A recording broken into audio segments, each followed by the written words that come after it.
Welcome back mga ka-TV. Ang video na tatalakayin natin ngayon ay ang Chapter 58 ng Omniscient Reader's Viewpoint, at kung bago ka lang sa channel ko ay huwag mahiyang mag-like, subscribe o follow at i-click ang notification bell para ma-notify ka sa susunod na video. Paalala, ang video na tatalakayin natin ngayon ay maaaring mag-iba mula sa ilalabas na anime. Hindi ko inaangkin ang mga drawing o anumang materyales na ipapakita. Ang layunin ko ay magpakita ng suporta at magbigay ng impormasyon tungkol dito. Ang lahat ng kredito ay nananatili sa mga orihinal na may-ari. Maraming salamat. Ang pagbanggit sa salitang manunulat, writer, ay agad na nakatawag ng aking pansin.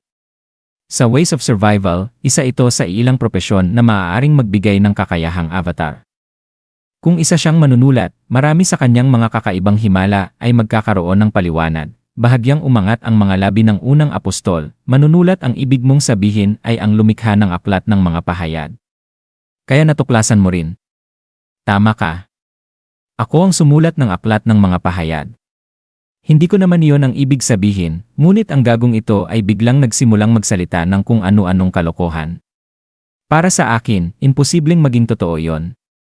Napalingon ako kay Yoo Jong-hyuk na activate ang eksklusibong kasanayan na Omniscient Reader's Viewpoint. Ang karakter na si Yoo Jong-hyuk ay kasalukuyang gumagamit ng Lie Detection Level 6, alam ko na nga ba. Napakamasela ng taong ito. Muli akong nagtanong, ikaw ang sumulat ng aklat ng mga pahayag. Kasabay nito, ako rin ang nag-isang may-ari ng aklat ng mga pahayag. May lumabas na mayabang na ngiti sa kanyang mukha. Talaga ba?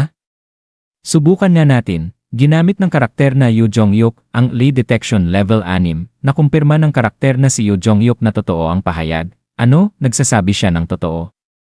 Bigla akong nataranta at tila nagkabuhol-buhol ang aking pag-isip. Kahit anong anggulo ang tingnan ko, imposible ito. Pinilit kong itago ang aking pagkalito at muling nagtanong, ano ba talaga ang pahayag na sinasabi mo? Bakit mo pa itinatanong kung alam mo na? Isang dakilang epiko tungkol sa hinaharap. Nakumpirma ng karakter na si Yoo Jong-hyuk na totoo ang pahayag. Kakaiba, may bahagi ng totoo sa sinasabi niya, ngayon naman, ikaw ang sasagot. Paano mo nalaman ang plano namin ng mga apostol?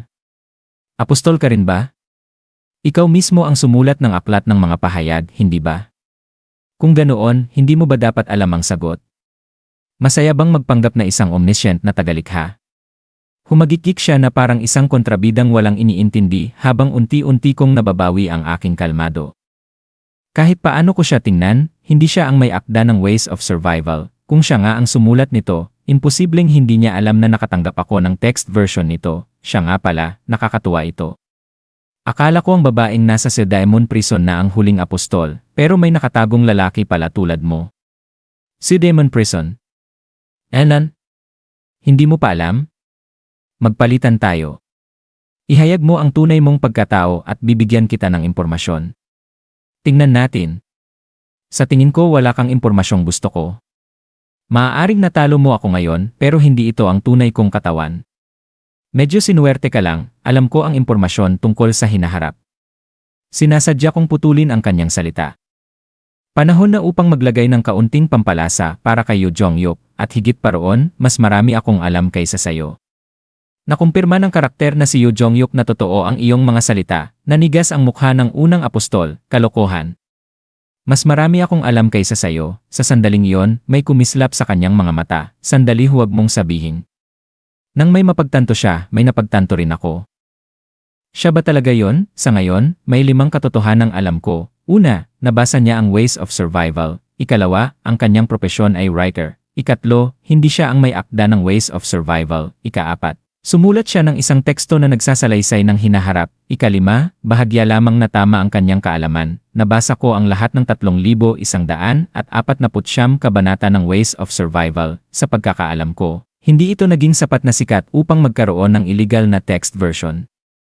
Ngunit kung siya nga ang taong iniisip ko, maintindihan kung bakit mayroon siyang text version at bakit marami siyang alam tungkol sa nobela. Binuksan ko ang aking bibig. Mahilig ka bang mabuhay sa pamamagitan ng pagkopya sa iba?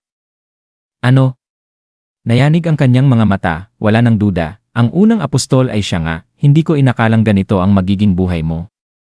Ang pahayag na iyan gusto mo talagang mabuhay ng ganito. Nanggigigil ang mga ngipin ko kapag iniisip kong inaangkin mong ikaw ang lumikha ng aklat ng mga pahayag. Ano? May kakaiba? Napakakaunti ng impormasyong ginagamit mo. Namutla siya, hindi pa ba panahon para tigilan mo ang pagpapanggap? Kahit naging ganito na ang mundo. Yu Jong-hyuk. Mabilis siyang lumingon kay Yu Jong-hyuk. Yu Jong-hyuk. Makipagtulungan ka sa akin. Napakatanga niya, sinabi ko na sa iyo, alam ko ang lahat ng pahayag. Ako lang ang makakapagdala sa iyo hanggang sa dulo ng mundong ito. Na-activate ang Omniscient Reader's Viewpoint Stage 2, dahil sa matinding pagkapagod, hindi mo ma-activate ang Omniscient Reader's Viewpoint Stage 2, lintik, ngayon pa talaga, pag-isipan mong mabuti. Hindi mo malalampasan ang ika-negatibo 46 na senaryo ng mag-isa. Kailangan mo akong makasama upang talunin sina Anna Croft at Zarathustra. Ang gagong ito ay ginagamit ang parehong mga salita na karaniwan kong ginagamit, umiling si Yu Jong-hyuk, hindi pa ako nakarinig ng anumang pahayag. Parang propesya ito. Hindi mo ba nakikita ang aking attribute? Nakalagay pa ang ako ang huli. Ginamit ng karakter na Yu Jong-hyuk ang Sage's IS Level 8, ginamit ko rin ang aking kakayahan, hindi mababasa ang impormasyon ng taong ito sa character list, hindi nakarehistro ang taong ito sa character list, lintik, hindi ko makita. May kinumpirma si Yu Jong-hyuk gamit ang Sage's IS at tumingin sa akin. Samantala, patuloy na nagsasalita ang pinutol na ulo, patayin mo siya. Alam mong mapanganib siya. Nagpanggap siyang ikaw at sisirain niya ang iyong hinaharap. Kapag hinayaan mo siya, magdudulot siya ng napakalaking butterfly effect at guguluhin ang lahat ng plano mo. Nagalit ako, gusto ba ng gagong ito na mamatay kaming dalawa, hindi ba ganoon ka rin? Iba ako. Yu Jong-hyuk, makipagsanib puwersa ka sa akin. Bibigyan kita ng sumpa, pangako, kahit ano. Hindi kita pagtataksilan. Todo ang kanyang pagsusumamo, tahimik na pinagmasdan ni Yu Jong-hyuk ang sitwasyon bago nagsalita, nakikita ko. Pagsasanib puwersa, unti-unting nagkaroon ng buhay ang kanyang mga mata habang nakatingin sa akin. Hindi ko mabasa ang iniisip niya kaya halos mabaliw ako sa kaba. Dahan-dahang itinutok ni Yu Jong-hyuk ang kanyang espada sa akin, patayin mo siya. Patayin mo siya. Sigaw ng unang apostol, isa ay propeta at isa ay tagapaghayag, patayin mo siya. Paak, tinapakan ni Yu Jong-hyuk ang ulo ng unang apostol, ano? Kung alam mo talaga ang hinaharap, may isa akong tanong. Ano? Lumipat ang talim sa aking leg, ang once word na minsan kong naranasan sa pamamagitan ni Yu Jong-hyuk ay nakatutok ngayon sa akin, may naramdaman akong hapdi at may mainit na likidong dumaloy sa aking leg, hoy. Ano ang ginagawa mo? Nagulat na tumakbo si Jung Hyewon papunta sa amin, itinaas ko ang aking kamay upang pigilan siya, kinakabahan ako, ngunit hindi magandang pukawin si Yu Jong-hyuk ngayon, tumingin si Yu Jong-hyuk sa unang apostol. Tatanungin kita. Papatayin ko ba ang taong ito ngayon o hindi? Ano? Kung tunay kang nakatanggap ng pahayag tungkol sa hinaharap, alam mo ang pipiliin ko. Masakit na ugali talaga ng gagong ito, mabilis na sumagot ang apostol, syempre papatayin mo siya. Kailangan mong gawin iyon. Punong-puno ng paniniwala ang kanyang mukha. Pagkatapos, kwajik, pumutok ang ulo ng unang apostol sa ilalim ng paa ni Yu Jong-hyuk. Hindi siya mamamatay dahil avatar lamang iyon. Ngunit tiyak na malaki ang pinsalang psikolohikal na matatanggap niya. Inalis ni Yu Jong-hyuk ang kanyang espada, madaldal siyang dago. Natigilan ako, pinili niya akong patawarin, sa totoo lang, medyo astig iyon. Matapos iyon, tumalikod si Yu Jong-hyuk at nagsimulang maglakad palayo, hoy. Saan ka pupunta? Hindi man lang siya lumingon, ang gagong ito, akala mo kung sino kung umasta, pero sa totoo lang, medyo astig talaga siya, sandali. Aalis ka kasama si Lee Jae. Dahil nagbago ang hinaharap, nagbago rin ang plano. Bakit hindi ka nalang kumilos kasama ko? Matutulungan kita. Huminto si Yu Jong-hyuk at tumingin sa akin, nabayaran na ang utang. Ang huli kong pabor ay ang hindi pagkuha sa iyong bandila. Ang kapal naman ng mukha ng gagong ito, ngunit hindi ako maaaring umatras ng ganoon kadali. Sa anumang kaso, hindi ka makakaalis sa istasyong ito hanggat hindi kita inaalis sa grupo. Gusto mo bang matanggap ang parusa? Dahan-dahang inilapit ni Yu Jong-hyuk ang kanyang kamay sa hawakan ng espada. Mabilis akong nagsalita, alam ko ang plano mo. Hindi ba't patungo ka sa Junggu? Layunin mong kumpletuhin ang itim na bandila sa pamamagitan ng paglakad sa King's Road. Tutulungan kita. Mas gugustuhin ko pang kunin ang bandila mo ngayon. Subukan mo. Mas mabilis ba ang espada mo o ang dila ko? Isang sugal iyon, maaaring maputol ni Yoo Jong-hyuk ang aking leg bago pa man gumana ang parusa. Hindi mo kailangang pumunta sa Junggu. Pumunta ka sa Hilaga. Ang teritoryo ng Haring Tirano ay mapapasa iyo at makakatulong iyon sa pagbuo ng iyong dakilang bandila. Makakakuha ka na ng bandila, maaalis mo pa ang isang kalaban. Hindi ba't 2 ibon sa isang bato iyon? Kaya ko iyon ng mag-isa. May 48 oras na lang bago matapos ang ika-4 na senaryo. Sa tingin mo ba masasakop mo ang 20 istasyon at makukumpleto ang itim na bandila sa loob ng panahong iyon? Bahagyang nag-atubili ang kanyang kamay, tinamaan siya, bukod pa roon wala ka bang dahilan para pumunta sa Hilaga? Hindi mo naman siguro balak iwan ang miyembro ng iyong pamilya sa panahong ito. Ikaw. Kalma lang. Mabuti ang intensyon ko. Talagang tutulungan kita. Matagal akong tinitigan ni Yoo Jong-hyuk gamit ang nag-aapoy niyang mga mata, naging mabigat ang hangin sa paligid, pagkaraan ng ilang sandali, nawala rin ang kanyang nakamamatay na aura, walang libre sa mundong ito. Ano ang kapalit? Gaya ng inaasahan, mabilis makaintindi ang regresor, ngumiti ako, simple lang. Sabihin mo sa akin ang isang bagay.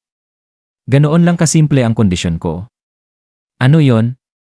Ang lalaking tinapakan mo kanina. Isa sa kanyang mga attribute ay ang huling bumaba. Ano ang isa pa niyang attribute? Makalipas ang ilang sandali, binuksan ni Yoo Jong-hyuk ang kanyang bibig, 10 minuto pagkatapos noon.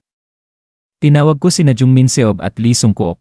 Ibang usapan naman ang kailangan kong talakayin sa kanilang dalawa. Bago pa ako makapagsalita, nauna nang nagtanong si Jung Min-seob, sa huli, ano ba talaga ang lalaking iyon? Nag-atubili ako sandali bago magtanong, kilala ninyo ba ang nobelang 5S Grade Infinite Regressor? Ah! Nabasa ko yon. Agad na nagtaas ng kamay si Lee Sung-kook, hindi ba yon ang #1 platinum novel sa Textpia? Sobrang saya basahin yon. Tama! Nakalimutan ko na pero parang pamilyar nga. Paano nga ulit nagtapos iyon? Sabay-sabay silang nagsimulang magkwento habang bumabalik ang kanilang mga alaala. Gaya ng inaasahan, mahilig din sila sa web novels kung nabasa nila ang Ways of Survival. Maraming iba't ibang elemento iyon pero masaya pa rin basahin. Sa katunayan, nabasa ko rin ang nobelang iyon. Habang nagbabasa ako noon ng Ways of Survival, aksidente ko itong nabuksan dahil nasa listahan ito ng Today's Best at nang mabasa ko ito, agad akong nagulat sa pagkakahawig nito.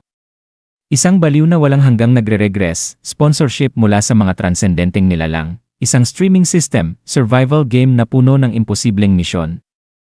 Sa totoo lang, karaniwan lamang ang mga elementong iyon, ang problema ay ang detalye at paraan ng pagkakakumbina nila. Kaya agad akong nag-iwan ng komento, hindi ba ito paungopya sa Ways of Survival, naalala ko pa. Sa halip na magkaroon ng kontrobersya tungkol sa plagiarism, ako pa ang inatake dahil ikinumpara ko raw iyon sa isang pangit na nobela. Nakakuha pa ako ng napakaraming masasamang mensahe mula sa mga mambabasa ng 5S. Grade Infinite Regressor, hindi ba tapos na? Ang negosyo ninyo roon? Huwag kang manggulo. Sobrang nagalit ako noon, umabot pa sa puntong nagpadala ako ng mensahe sa may akda ng Ways of Survival, ngunit kakaiba ang kanyang naging sagot. Mukhang masaya pa siya dahil tumaas ang bilang ng mga mambabasa dahil sa usapan tungkol dito. Halos maiyak ako sa awa para sa kanya, nagtanong si Lee Sung-kook, pero bakit mo biglang binanggit ang nobelang iyon? Ang unang apostol ang may akda ng 5S, Grade Infinite Regressor. Ano? Impossible. Natural lang na alam ng may akdang iyon ang Ways of Survival, ngayong naging realidad ang mundo ng nobela, maaaring gamitin ng isang plagiarist ang kaalamang kinopya niya upang mag-angkin ng karapatan sa mundong ito. Idinagdag pa niya ang katawa-tawang konsepto ng mga pahayag. Pagkatapos kong magpaliwanag, saka lamang naunawaan ni Jung Min-seob, napaka-absurdo ng kanyang ekspresyon. Ibig mong sabihin plagiarized novel yon? Ngayong iniisip ko, magkahawig nga sila. Hindi ko lang maalala ng maayos dahil matagal na. Pero bakit hindi yon agad pumasok sa isip ko? Masikat pa nga yun noon. Marahil dahil sa epekto ng attribute. Ang bahaging nabasa lang natin ang malinaw na naaalala natin. At saka, napakaraming nobelang may S sa titulo kaya lalo itong nakakalito. Ganoon ba? Sa anumang kaso, plagiarist pala ang unang apostol. Kung ganoon, mayroon siyang text version. Tumango ako, malamang mayroon siyang kopya ng sarili niyang plagiarized na nobela. Dahil kinopya niya ang orihinal na kwento, nakikita niya ang hinaharap ng mundong ito hanggang sa isang antas. Masakit isipin na kahit sa nagbago ng mundong ito, nagtagumpay pa rin ang isang plagiarist, panahon na upang pairalin ang hustisya, kung ganoon, hindi ba imposibleng talunin siya? Kung kinopya niya ang buong orihinal na kwento, hindi niya kinopya hanggang dulo. Napatingin sila sa akin, kinopya niya lamang ang mga unang bahagi. Hihinto rin siya ng maaga upang maiwasan ang kontrobersya ng plagiarism. Kapag lumipas pa ang kaunting panahon, bababa ng bababa ang impormasyong alam niya. Paano mo nalaman iyon? Alam ko lang. Natural lamang iyon, pagdating sa mga kabanatang lampas 100 kabanata, ako na lamang ang natitirang mambabasa ng Ways of Survival, Representative Nim hanggang saan mo ba talaga nabasa ang orihinal na nobela? Bago yan, may kailangan muna kayong gawin. O mas tamang sabihin, may kailangan tayong gawin ng sama-sama. Nanigas ang kanilang mga balikat, hindi ba sinabi niyo noon na binugbog ng Haring Tirano ang mga propeta? Ay! Marahil may ilan pa ring ginagamit niya hanggang ngayon. Talaga?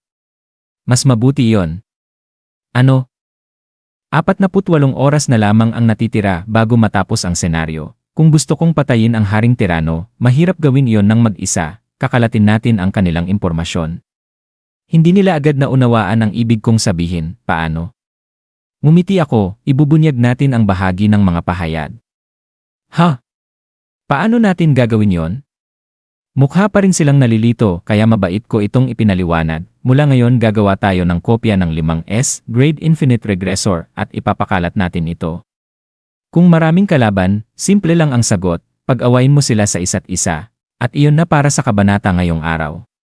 Talagang nagiging mas interesante na ang mga pangyayari, at siguradong magiging sobrang intense ang susunod na episode. Kung fan ka ng series na ito o ng iba pang anime tulad ng Solo Leveling, Omniscient Reader's Viewpoint, o The Beginning After the End, naglagay ako ng ilang anime figures at merchandise sa description. Makikita mo roon ang mga character figures, collectibles, at anime-themed items kung gusto mong suportahan ang channel o bumuo ng sarili mong anime setup. Maraming salamat sa panonood at magkita-kita tayo sa susunod.